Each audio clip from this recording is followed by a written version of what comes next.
Musical Talk, the UK's independent musical theatre podcast.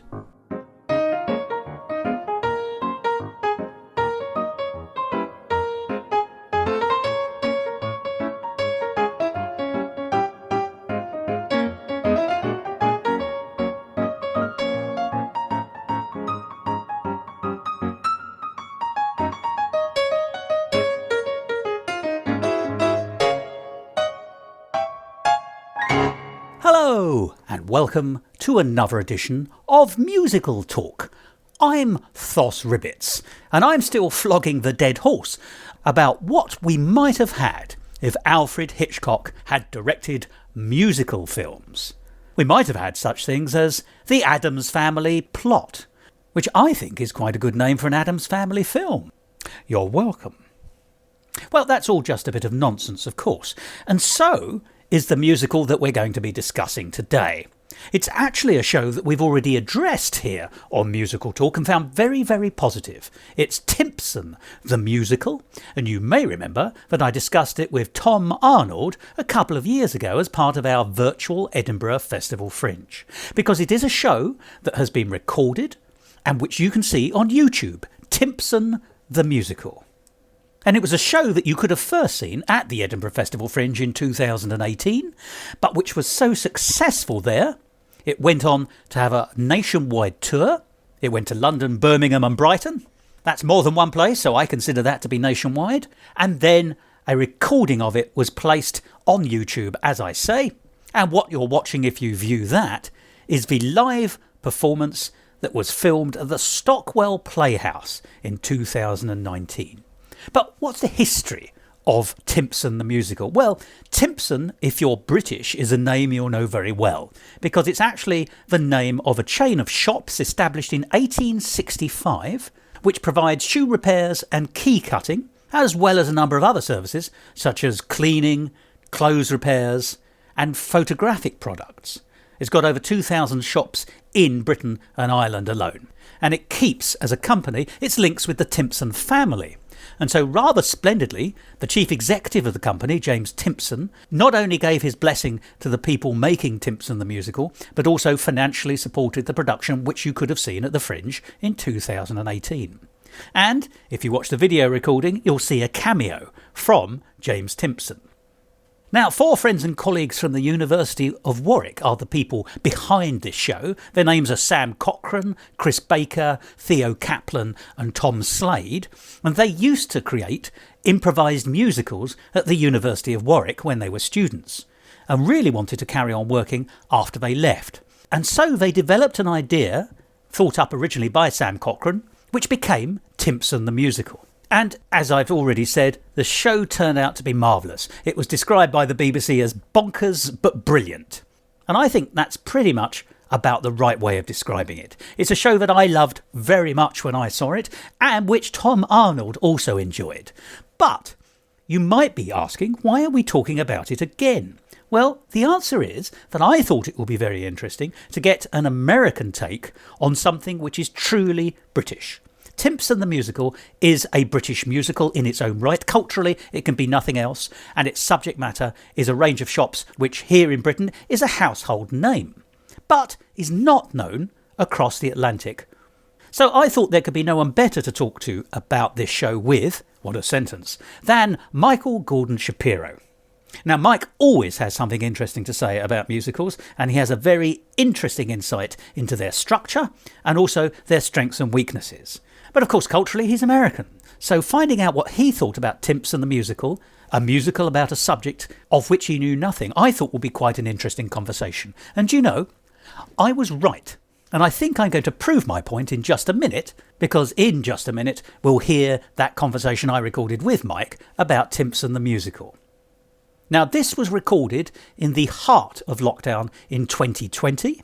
And it's only because I had a similar conversation with Tom Arnold that I held over the broadcast of this conversation until now. But it is always interesting to re-examine the same material from different directions. And so, as I say, I hope that you will enjoy this conversation, and I see no good reason why you shouldn't, with Mike Shapiro about Timpson the Musical.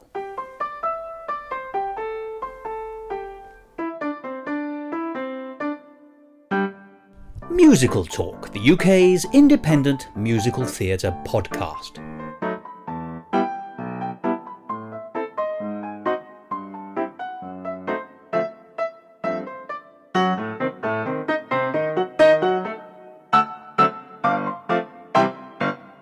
Well, hello again, Mike. It's odd that when you and I are in Edinburgh, and we always try and overlap if we can, if we're both visiting at the same time, it's always wonderful to have an opportunity to sit down and chat with you. But of course, what we really have to do is balance that against the time we spend in Edinburgh seeing shows. One of the very few advantages of the virtual Edinburgh Festival Fringe is that you and I can talk using virtual means for hours and repeatedly. We don't all have to do it within the space of a couple of hours one morning in a coffee shop in Edinburgh.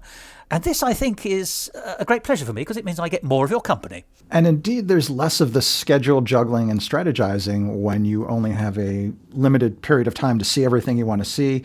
And often two shows that you want to see are conflicting in terms of their schedule. One of the silver linings of online content is you can see it whenever you like. And that means that you and I have more opportunity to talk about the same material. I'll tell you what, there's something else that I think people will never realise, or unless they think about it, which of course is that when we are in Edinburgh, shows generally start no earlier than about 12, usually. There's some in the morning, but usually 12 o'clock is when it all starts in earnest, which means that every interview you and I have ever conducted in Edinburgh is usually in the morning. And usually fairly early in the sense of 9 o'clock or 10 o'clock, so it gives us a long stretch. So it's also quite pleasant, not always to be having to get out of bed in whatever bed one is in Edinburgh to go along and have a chat at, well, what for me in Britain is early evening, and I suspect is now heading towards the end of the morning for you in America. Exactly right. I've made fairly heavy weather of that. But there are many pleasures of talking to you, Mike, whether it's live or recorded. But today it's virtual, and we're going to be talking about a number of shows, all of which can be seen on YouTube and other streaming sites. And the first one of those is Timpson the Musical. Now, I've got a question for you immediately about Timpson the Musical. Timpson is a very particular shop in this country. It's a chain of shops. It provides a particular service. And the show is culturally very British. And of course, it is about a very British institution in terms of the nature of the shop, Timpsons. How do you, as a non-British citizen, non-British subject, how did you find Timpson, first of all? I'm interested to find out what the American take would be on this very, very British show. My enjoyment of the show was abetted by a little bit of research that I did to figure out what are they talking about. And here's my outsider perspective. There's a chain of shops called Timpsons, and they inexplicably offer key duplication and shoe repair. Yes. Which is a seemingly incongruous, I mean, maybe the same technology is used in both. I don't know. But it seems like an arbitrary pairing of services. So I think that the strangeness of this store's offerings was the inspiration for a musical that imagines the origin of the story quite fictitiously. Does that sound accurate? That's 100% on the button, that, if I may say. It's a marvellous observation. I take it you don't have a Timpson equivalent in America? No, I think that key duplication is usually done at hardware stores, and shoes are, I think, just thrown out and replaced. So I don't think there is a cultural analog. You see, that is quite interesting to me. It's also one of those dichotomies I've never thought about until I saw this show, because all my life, which is now a certain number of years here in Britain, it's never struck me as at all odd that you could get your keys cut and your shoes repaired in the same premises. Even if it's not Timpsons, you know, there are independent cobblers, all of whom cut keys as well. It just seems to be something this country does together, and why that should be is not something that ever struck me as even being noteworthy. I just assumed everybody on the planet did it that way. And so it took a musical to open my eyes. And now, Timpsons the Musical is a very silly musical in the truest sense of silly and in the most wonderful sense of silly. I'm not going to say Monty Python, it's not Monty Python-esque, but it lives in the same world of that kind of silliness. Would you care to have a quick crack at describing the plot such as it is? Sure. Well, we approach the show, or I think the typical audience member approaches the show knowing what Timpsons is and understanding that this is a fanciful way of imagining of how this store chain came to be, and it's an entirely fabricated, absurdist account. I don't know the actual origin of the store franchise, but it conceives a loosely the plot that is conceived is loosely modeled after Romeo and Juliet, And as the story starts, there are two competing businesses in a kind of Victorian vision of London. And one of them is a shoe concern that I guess sells shoes. I don't know if it repairs them, but it's definitely a shoe shop.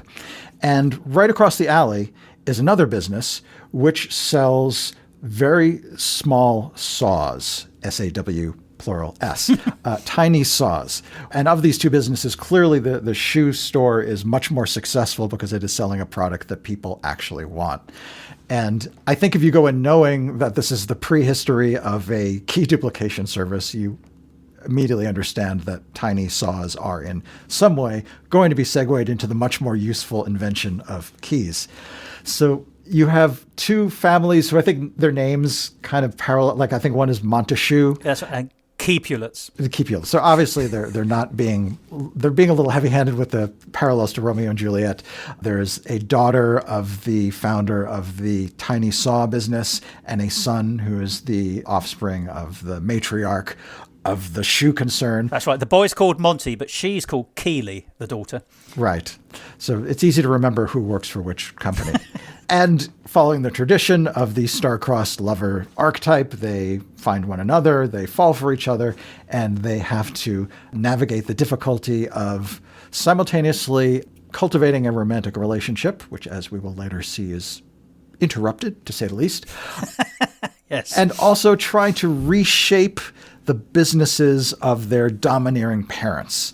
Keeley, we are told earlier, is trying to... She's got some notes that her mother made, her ostensibly dead mother, made on how the tiny saws could be repurposed into a much more useful invention called, I think, a lock and key. And she's struggling to try to bring that legacy to life. And her father is very hostile to this notion, and he thinks that tiny saws are the way for the future. So we have the two offspring of these competing families, these competing businesses, trying to find love and at the same time trying to define themselves with relationship to these businesses that don't really appeal to them. How's that for a bird's eye synopsis? I think that's absolutely fantastic. I suspect that, like most people, that the moment Romeo and Juliet are sort of thrown into the mix, there's always a dead feeling in my stomach because, first of all, it's a well-trodden path. And secondly, it's one of those stories that becomes so easy to second guess how the story you're watching is going to follow it. So there's, forgive me, we've discussed before on Musical Talk the problems with Bear. I know it has many good points, but the moment they tell you they're going to be doing Romeo and Juliet, the entire plot is going to echo that and parallel that, and indeed does in Bear. The good thing about Timpson the Musical, and I think this is very much to its advantage, is that when something stops being useful, they stop bothering. They retain narrative cohesion within the limits of a very silly way of telling a story about a very silly story. But they aren't going to be a slave to the Romeo and Juliet thing. So having set up the two houses alike in dignity, ho-ho, who are at each other's throats, and there are some tropes which they borrow, exactly as you say, overweening parents and star-crossed lovers, they then don't follow it through in the sense that we're not slavishly taken into a whirlpool of murder, death, plot, counterplot, revenge, and all the things that come with Romeo and Juliet. And I am enormously thankful for that. But it just sets it up in a way that makes you feel comfortable and then says, right, ho-ho, let's see where we go with this now. Indeed. And I think the freewheeling nature of the story owes in part to its origins. I looked at this and I immediately thought, these actors are so comedically on the spot and they have such great senses of humor and character. I assume this is a troupe that, perhaps an improv troupe that works together regularly, and that this was a collaborative effort. Does that match your understanding? Well, that's very interesting. I don't know. I know that there are proper credits at the end, in the sense that the book and lyrics are by Sam Cochran and Chris Baker, and Sam Cochran is one of the everyman characters. Like a lot of shows, there are four central characters: the mother, the father, the son, and the daughter of the two families. And then there are two other performers, Sam Cochran and Alex Prescott, in this recording, who are dressed in stage blacks, who then play all the other characters, all of whom are sort of strange and grotesque and very funny. But Sam Cochran, one of those two, is in fact the writer. And then the music and the score is by Tom Slade and Theo Kaplan. So it's possible that the whole thing has been partly improvised, but it does actually have formal writing credits. So Which doesn't take away your point that the cast may know what they're doing from many years working with each other, but they were all on point. I mean, comically, there wasn't a weak moment at any stage in the process. I didn't feel anyone lost their character. They were only ever able to enhance it. Well, there is a moment of improv in the show, which is hysterical. Oh, yes. And there's a kind of there's a perfect rhythm between the actors, which suggests that this is a group. I guess the show is credited partially to Giggle Mug Comedy, which to me sounds like the name of a group. Yes, you're right.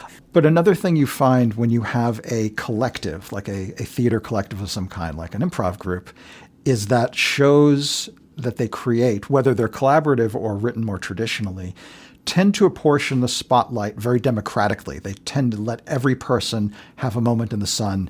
So you often see characters emerging from nowhere in order to give actors an opportunity to do a little bit of comic stuff, highlights, and stuff. Thank you for that technical term. So I think, like in the show, when the male of the two star-crossed lovers emerges from a harrowing stint in the ocean, he is befriended by two fishermen who then have a lot of time in the comedic foreground, and then they sing an amusingly bitter song.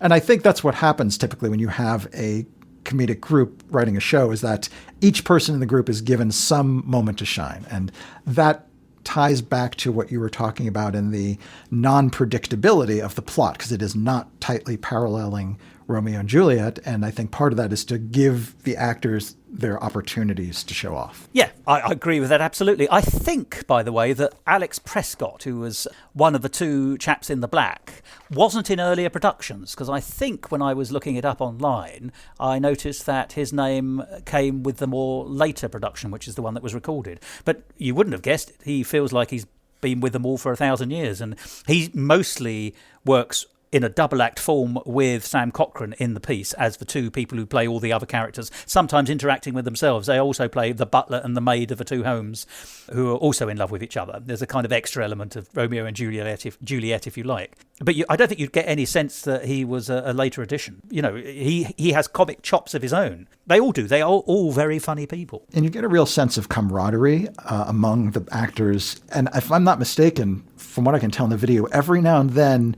they may be deviating from script or trying to make each other laugh. There seems to be a little bit of interplay between them, which is really fun in a show of this kind. It is. And I've often discussed this both on and off the record with people, actually. When is a corpse acceptable? Or when is that kind of interplay acceptable? And I think in a show like this, which is a small show, you know, it's been filmed, it's got money on it. It was at the Southwark Playhouse, but that's not a big theatre.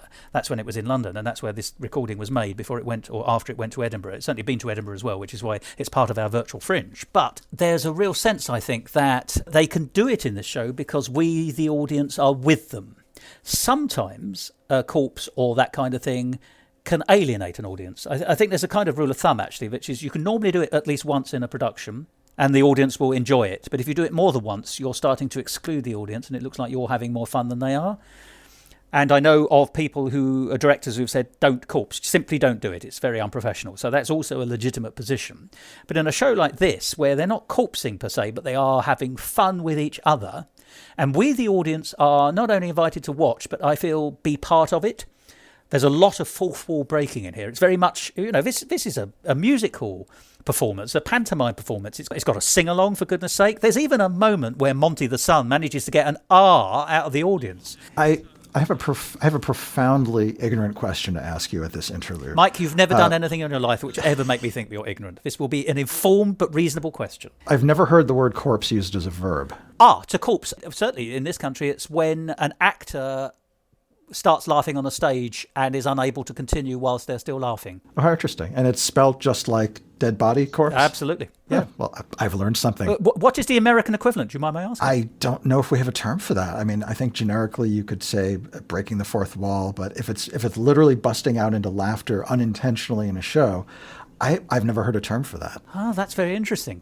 Fine, yes, that's definitely corpsing because you're unable to continue. So, you know, you've essentially died on stage, not in a terrible way because the audience have rejected you. It's because you are, at that moment, incapacitated with mirth. Well, I'll be happy to whip out that term the next time I encounter it. I feel enriched. So we've got the story, we've got the setup, we've got the tone. I have seen a few reviews, professional reviews of this show that said that Most of the audience really liked the fourth wall breaking, the come and have fun with us sense, and I certainly did. But some people found it tiresome. Now, I can understand why, in some cases, that might seem tiresome if you're of that temperament and disposition, or if you're the kind of person who, and people, it's perfectly reasonable to want to go to theatre and have a passive response to a performance. It seems to me an alien concept, but it's a perfectly reasonable thing just to sit there and let the entertainment wash over you, as it would on television or cinema to a degree. But of course, theatre is a very different kettle of fish, and I think a level of engagement, intimate theatre is considered a good thing, I think. And the intimacy is created in whatever way the performers can. And in this case, as I say, it's almost like we're part of this comedy gang. Come and join us, audience. We're going to have fun. We're going to invite you to join it and enjoy the fun with us in a way that doesn't ever make you clench. There's none of that thing most British audiences hate, where someone is collected from the audience to be made fun of on stage. So everyone feels comfortable and safe, which is a very important thing in a British theatrical environment. And because people are safe in the knowledge they're enjoying themselves and nothing bad's going to happen, they let rip. And I thought the audience really generated an atmosphere which was actually tangible on the recording, which is not always true when you watch a recording of a live show. I think in this case, the show crosses the line back and forth between being a book musical and being a cabaret or a collection of songs that are set in the same environment. And it makes its evolution during the course of the show, because I feel like it's more plot heavy at the beginning and feels more like a traditional musical at the start, with a world exposition song and then a pair of I Want songs for the two ostensibly main characters. And as we go along, there's more character moments, there's more digressions and songs that are just presented for comedy, without our having a deep investment in the characters. And indeed, sometimes it's characters who've just come out of the woodwork for the purpose of that song. These are our fisherman friend again. The fisherman, or the backstory with the matriarch and patriarch of the two competing companies, is given a lot of weight later in the show, but it's not... Our interest in that is not heavily planted earlier, so it feels like, again, it's just turning the spotlight to all the members of the troupe and making sure they have some participation.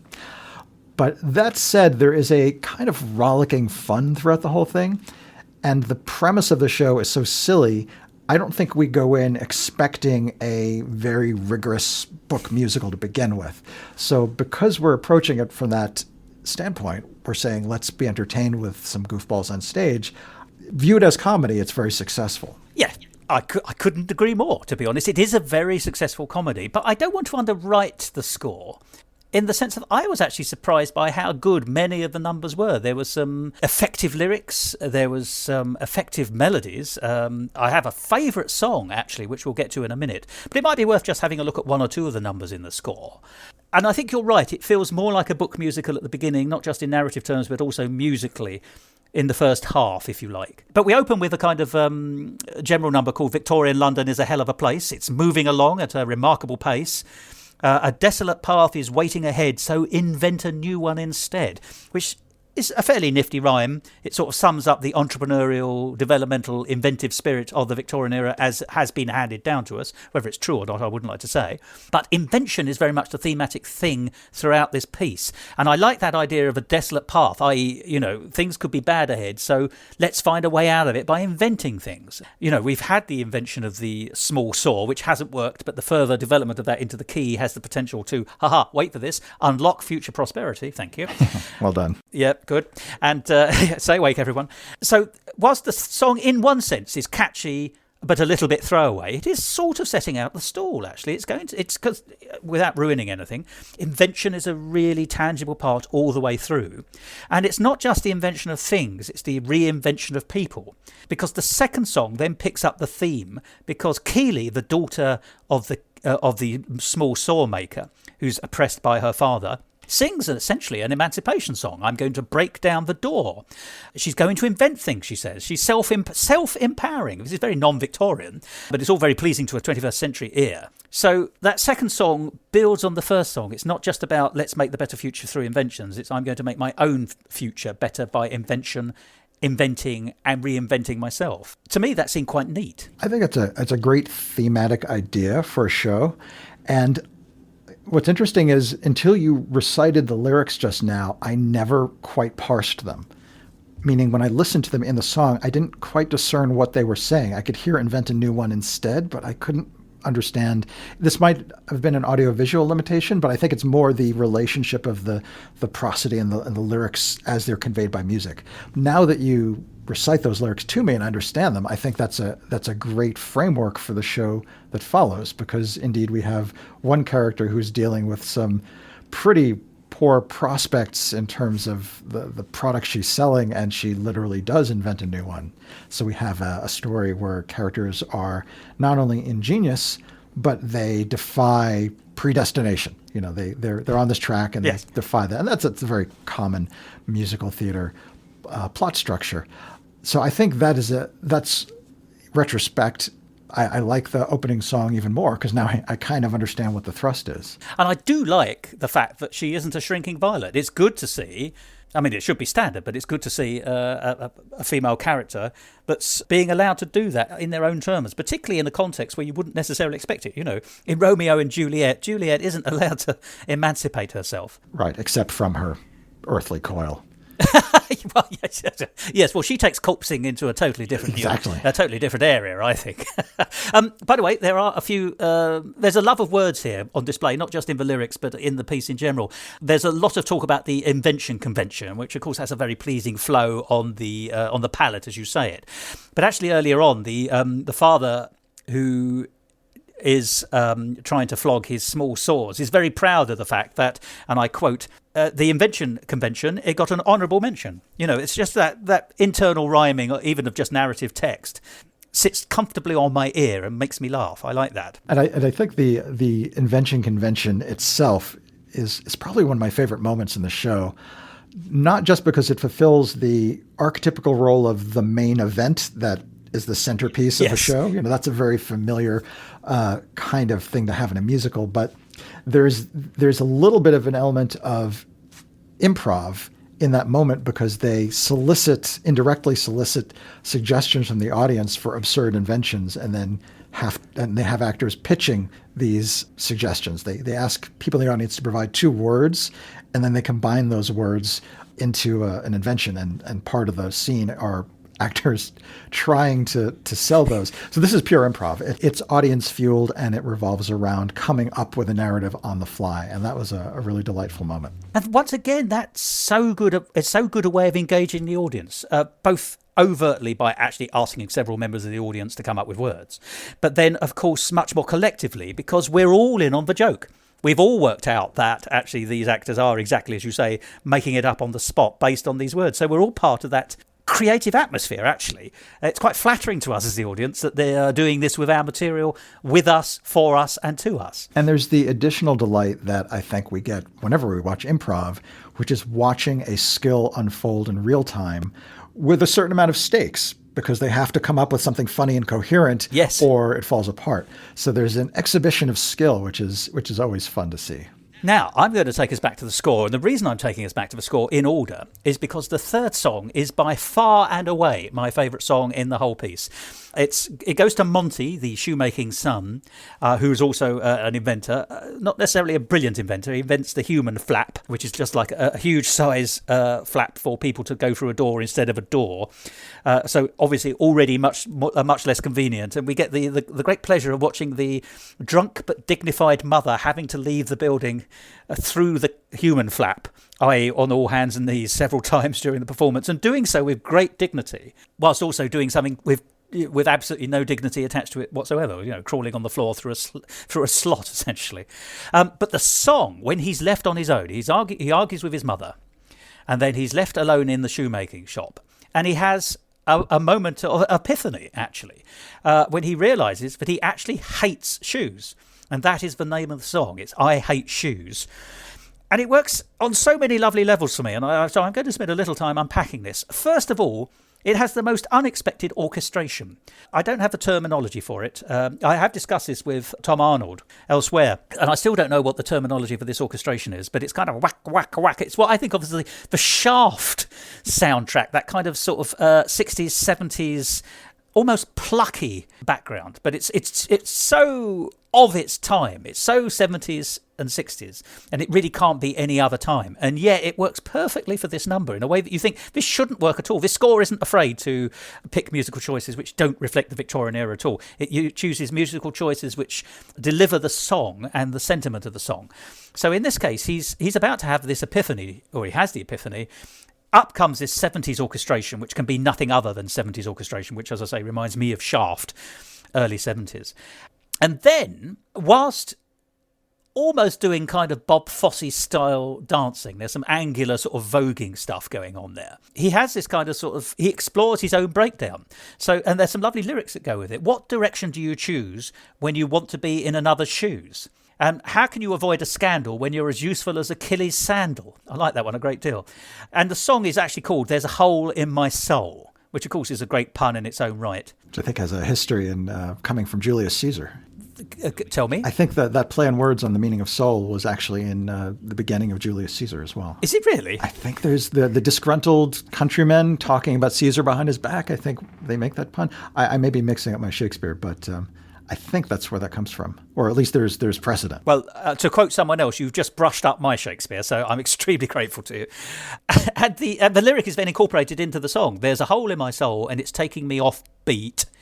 I think I've lost control. You can't dance with two left feet. And then later on in the song, there's a revelation that the father absented himself when Monty was a little boy and left them living on a shoestring. And then at that point, he pulls a shoelace out of his pocket to reveal the very shoestring on which they have presumably been living. There's so many great playful lyrical flourishes in there. It's witty, it's funny, it rhymes. Then there's the added element of a musical style song having Bob Fosse style positional dancing. And then, of course, there's this really strange... I don't hate using this term. I love using this term. The Brechtian dissonance of the really curious choice of orchestration to make this song work. Everything together makes this song really... It's the standout song for me, and you can probably hear in my enthusiasm. But the song, There's a Hole in My Soul, just works magnificently as far as I'm concerned. And it's a song I could listen to over and over again. And indeed have done, because it's on YouTube. It's almost like the opposite of the opening number of Kinky Boots. Oh, now there's interesting. Go on. Because, funny enough, that takes us back to the Invention Convention, because that also has the sort of the MacGuffin of we've got to get our project, in this case, to the Milan shoe fashion show. Right. So actually, that's a very good parallel. Tell me more. Well, I was being much less intelligent than I think you were under the impression that I was being, because it's the opening of Kinky Boots is extolling the virtues of shoes, and here we have a song condemning shoes. So it's there's just a mirror image effect. But it's interesting, isn't it? That you're right, though. And that's a very contemporary show. Do you have anything to say on the orchestration of that number in particular? Can you remember it? Dimly. I think what you're referring to is a wah pedal on a guitar, which creates that kind of effect. And I don't know what the motivation was, but I remember it being interesting, colorful and not expected, and evocative for that reason. Yes. The next song is the song where Monty and Keeley fall in love and realise it for the first time. And the song itself is nothing particularly, but it does have one particularly jolly concept, which is the repeating of a rhyme scheme. And the song is called What Is This I'm Feeling? Yes, I'm feeling something inside of me. So far, so good. Obviously they're struggling to come to terms with the fact they're both falling in love with each other and don't know what the words are because they've never done it before. And this is just a small selection of the rhymes for feeling. One of them sings, it's the feeling of me reeling, of my heart hitting the ceiling, and I think I am revealing this crazy feeling, like an onion I am peeling. And these are not great lyrics, but they go on and on and on and on. They find so many variants on the Ealing rhyme scheme that actually you just have to sit there and marvel that they are able to make anything comprehensive and coherent out of it, as they do. So it sort of sends up the form, although you absolutely get what they're doing. And it's playful. It's the word I keep coming back to, I think, is playful. I was going to say the exact same thing. There is a fun, playful character to it that carries us through, even though the actual wordplay is not semantically rich. but there's a sense of engagement because the song is having fun with itself. It's almost a parody of overly earnest musical theater love songs.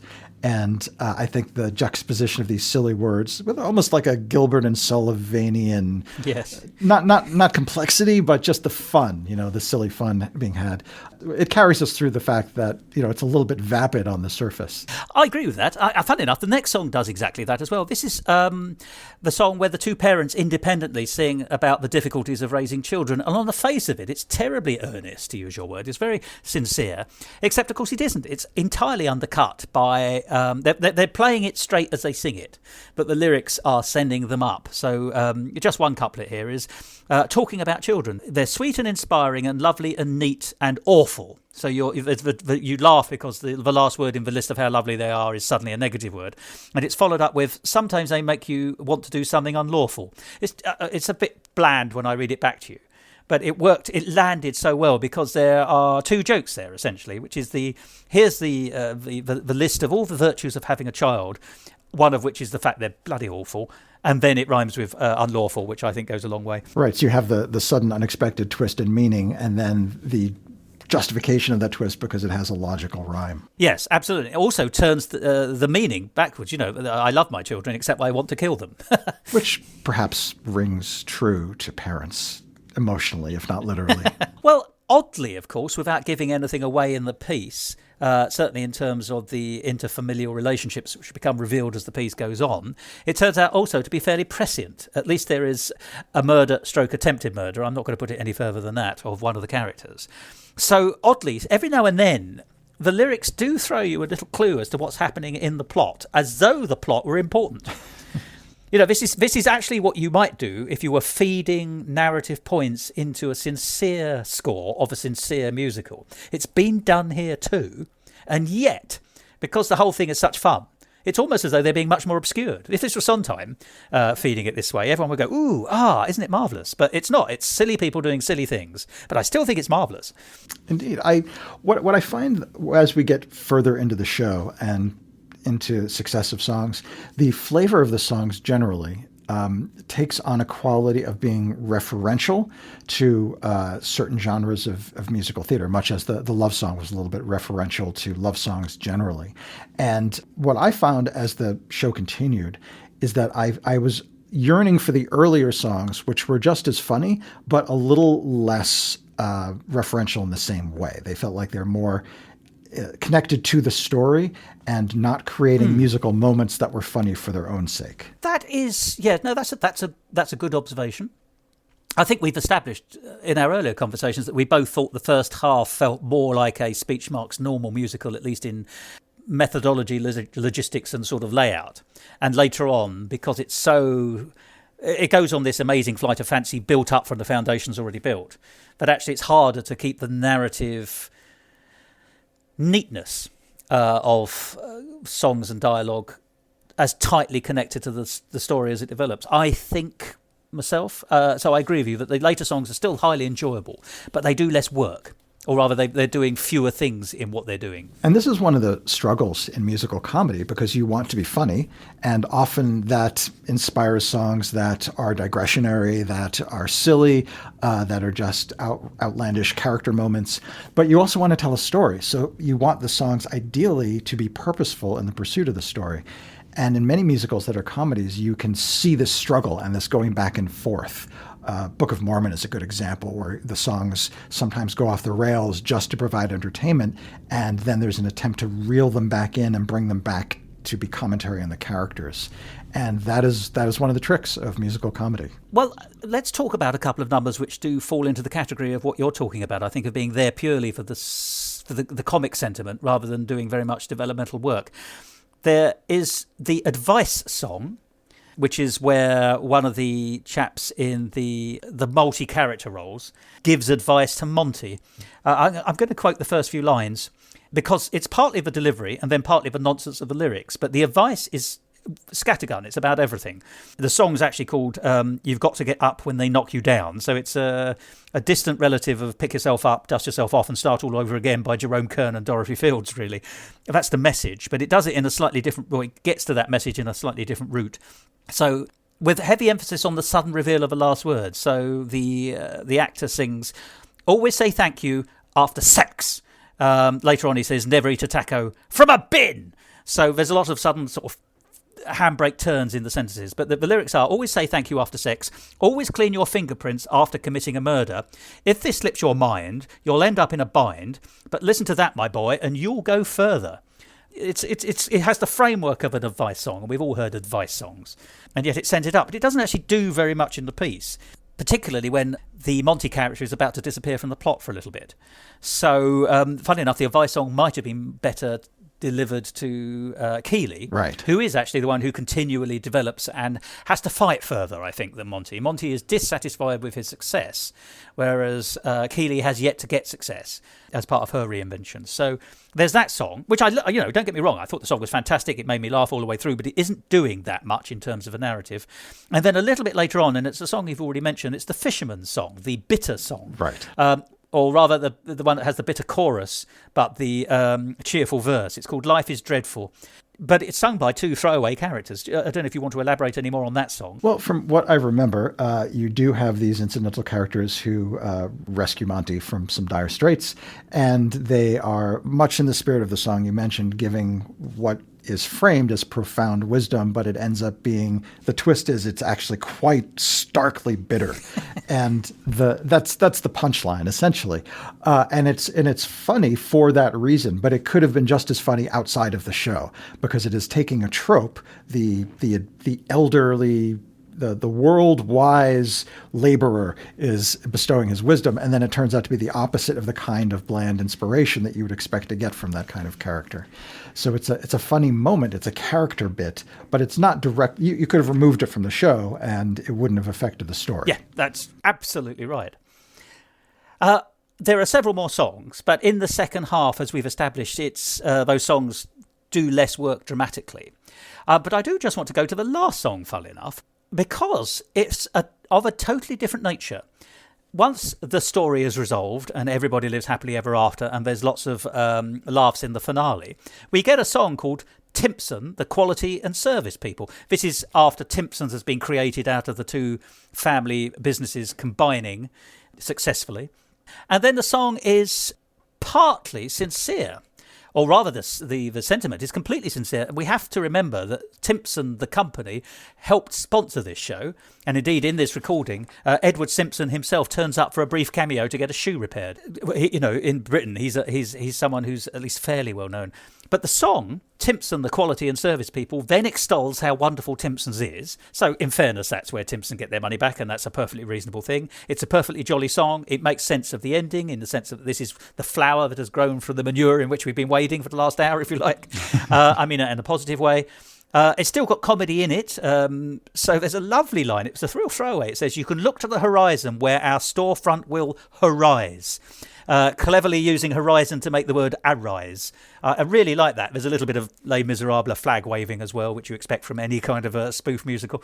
But the song itself is essentially sincere. And the thing that charmed me was I got a completely unusual and unexpected flavour. And the unexpected flavour was the fact that I've had reason to talk about industrial musicals in the past here on Musical Talk, and it's a subject we'll be looking at again in the future.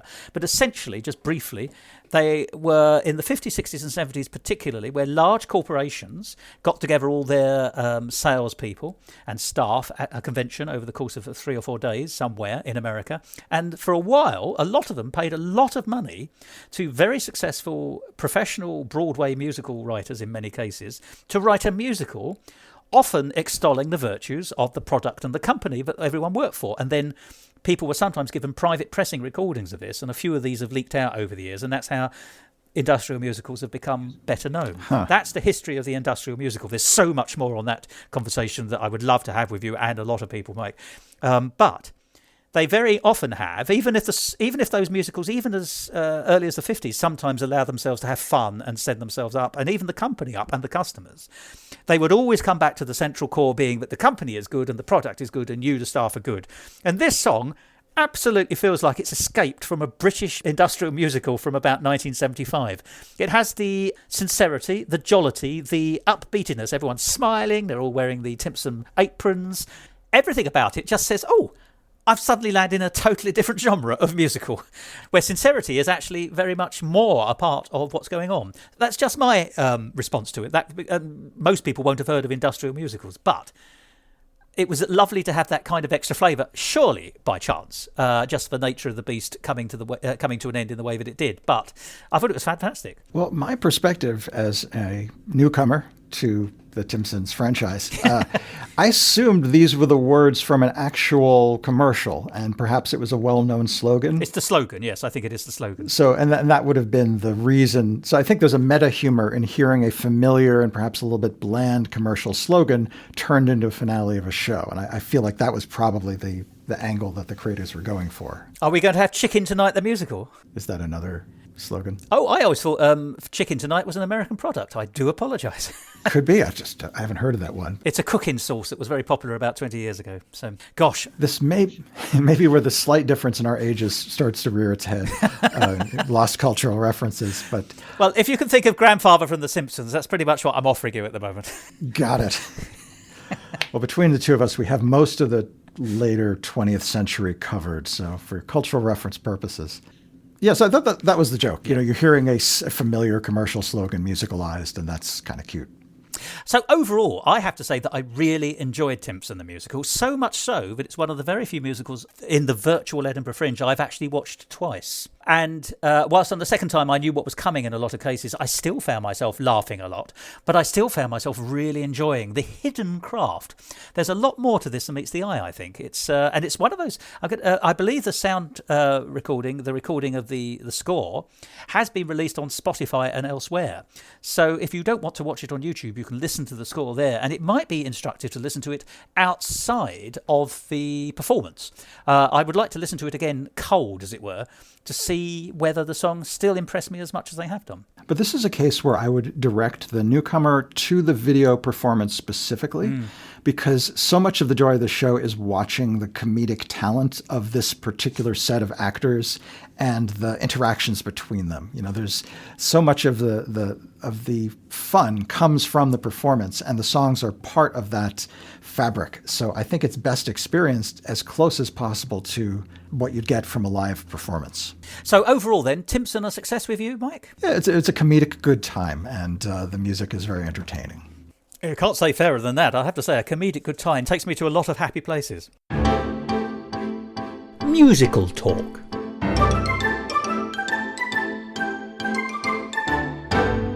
Well, there we are, Mike Shapiro and I talking about Timpson the Musical. You know that I loved it, and it was delightful to hear that Mike was able to get a huge amount out of it as well, despite it being a truly British cultural phenomenon. And the great thing about Timpson the Musical is, at the time of broadcast, you can still watch the recording made at the Stockwell Playhouse in London in 2019 on YouTube, where it is Timpson, the Musical. It's certainly well worth a watch. And it's one of those rare shows where the recording can really still get across the atmosphere of a crowded, enthusiastic theatre auditorium, and that's not always the case, as you probably know. And if it's a show that you like, you might be tempted to go along to the crowdfunding page for Sam Cochrane and Alex Prescott. They played the multi-purpose characters in the production that you can see on YouTube of Timpson the Musical, because they have a new musical in development for the Edinburgh Festival Fringe in 2022 called Runesicle.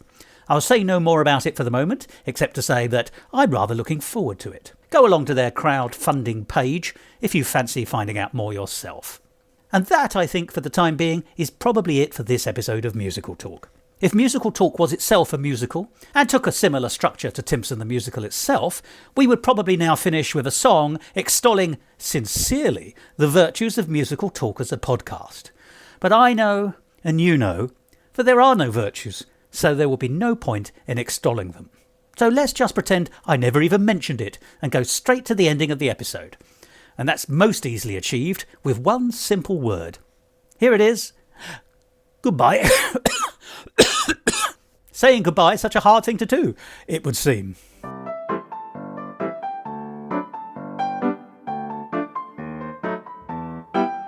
This episode of Musical Talk, presented by Mike Shapiro and Thos Ribbits, and edited by Thos Ribbits. Copyright Musical Talk 2022.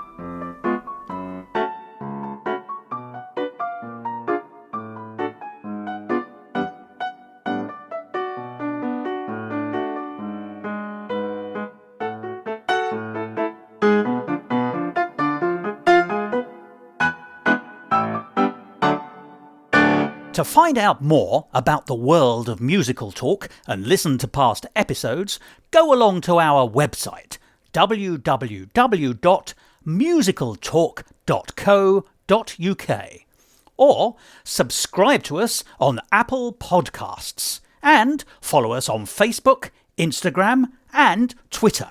And if you want to follow me on Twitter, you can, at Musical Talk Thos.